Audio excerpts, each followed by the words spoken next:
ওসমান হাদিকে যেরকম তারা শেষ করে দিছে এরকম হয়তো বা নাসিরউদ্দিন পাটোয়ারিকে তারা শেষ করে দিবে। ওরা ভাবছে নাসিরউদ্দিন পাটোয়ারিকে শেষ করে দিয়ে ওরা মানে একবারে দেশটারে ওদের কি বলো ভারতের হাতে তুলে দেওয়ার চিন্তা ভাবনা করছিল ওরা, ঠিক আছে। কিন্তু আমরা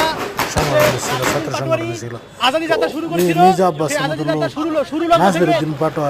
শুরু লগ্ন থেকেই আমি আছি। আজকে আমাদের পূর্ব পরিকল্পনা অনুযায়ী আমাদের প্রোগ্রাম ছিল মেজবাহুল কারীম মাদ্রাসা তিনটি কলেজের প্রোগ্রামের পরেই আমাদের নির্ধারিত প্রোগ্রাম অনুযায়ী আমরা হাবিবুল্লাহ বাহার কলেজে আসি। কলেজে আসার পরে আমাদের সাধারণ ছাত্ররা প্রথমে ফুল দিয়ে গ্রহণ করে এবং ওখানে প্রিন্সিপালও কনসার্ন যে আজকে নাসিরউদ্দিন পাটোয়ারি এখানে আসবে এবং পিঠা হিসেবে আসবে এবং এটা খুব আনন্দঘন একটা পরিবেশ সৃষ্টি হবে, ঠিক আছে। শিক্ষার্থীদের এখানে অপেক্ষা করতেছিল যে আসবে, বরণ করছে এবং পিঠা উৎসবে তারা উৎসবমুখর পরিবেশ থাকবে। কিন্তু এখানে সন্ত্রাসী তারা আগে থেকেই উৎপত্তি ছিল, তারা চাচ্ছিল নাসিরউদ্দিন পাটোয়ারিকে তারা শেষ করে দিতে চাচ্ছিল।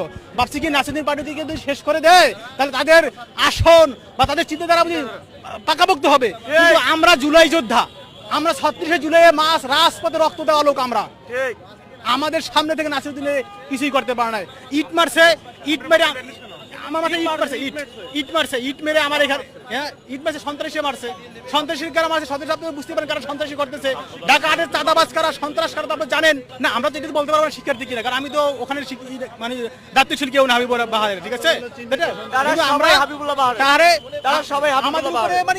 ওরা এমন ভাবে ঘিরে ধরছিল, ওরা ভাবছিল কি যে নাসিরউদ্দিন পাটোয়ারির সাথে আমরা যারা আছি সকলকে সহ কি একবার শেষ করে দেবে, ওরা এরকম চিন্তা ভাবনা করছিল। ওরা হয়তো বা চাকু বের করছে কি জানি না, বাট আমি তো নাসিরউদ্দিন পাটোয়ারিকে ধরে রাখা অবস্থা আমার এখান থেকে কেটে গেছে, এখানে একটু কেটে গেছে, আমি এটা দিয়েছি। আর মাথা এখানে ইট পড়ার কারণে আমার এখান থেকে বের করে আমি রেখেছি, বাট এখন সুস্থ। আমি অনেকে আমাকে নিয়ে ফোন করতেছে, কনসার্ন করতেছে আমি সুস্থ কিনা। হ্যাঁ, আমি সুস্থ আছি, আমি ওষুধ নিয়েছি, ট্রিটমেন্ট নিয়েছি, আমি এখন আলহামদুলিল্লাহ ভালো আছি।